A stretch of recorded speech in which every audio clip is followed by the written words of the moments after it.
Thanksgiving's over and you have all the turkey and the dressing and all the good stuff left over. What do you do with all those leftovers? Well, here's one of the things you can do.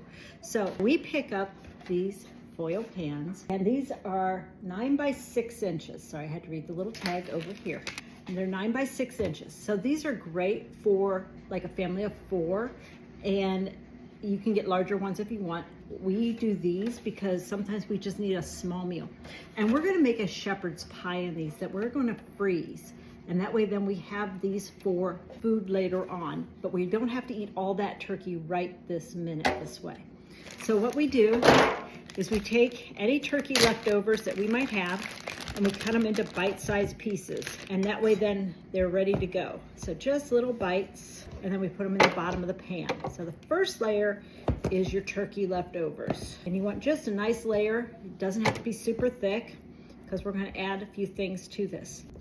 Bowls on the floor there. And we're just gonna make sure there's a nice layer in the bottom of the pan of turkey. You can go as thick as you like, but at least cover the bottom of the pan. So I had enough turkey to do 3 pans. As you can see, they're fairly full. Now the next thing we like to do is we like to get some corn in here. So you can use whatever veggie you might have left over. We personally love corn in ours. So if you don't have leftover corn, you can go get some canned corn or bagged freezer corn and throw it in here. This is frozen. Next thing, I'm gonna layer some green peas.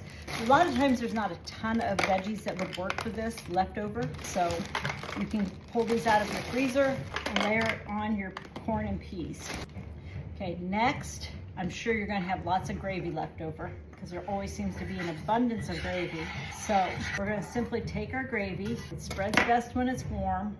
So we're gonna put some gravy in each pan. Try to do it, dispersing it as evenly as possible.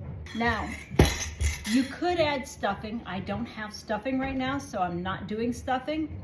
And you don't have to do mashed potatoes. You could do stuffing without the mashed potatoes. You could do stuffing and mashed potatoes. Or in this case, we're just doing mashed potatoes. So I'm gonna take some mashed potatoes and just put them on top, and then we're gonna spread them all around. We'll include those. So just spread them out, filling all the crevices with your mashed potatoes. So now that you've got them all spread out and all done up, now we're just gonna put the lids on, label them, date them, and then we're gonna stick them in the freezer.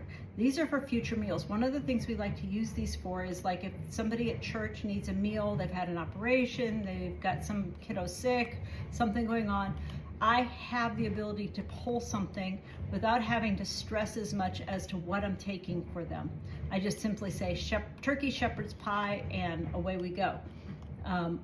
This way then I know exactly what I have. It's also good for future meals for us. If we have a busy day and we don't have time to cook dinner, I can pull this out and I can put it in the oven, and then we've got a meal.